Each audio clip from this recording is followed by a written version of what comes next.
The DJI Mimo app offers a wider range of advanced features. Scan the QR code on the screen to download the DJI Mimo app. Launch the app and connect to the gimbal via Bluetooth.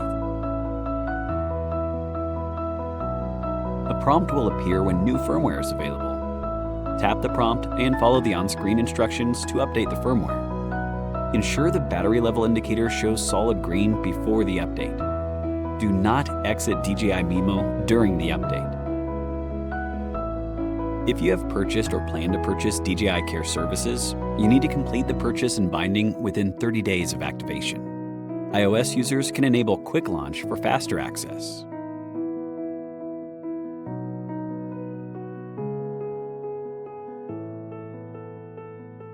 After attaching your phone to the gimbal, tap the prompt to launch DJI Mimo and enter the camera view.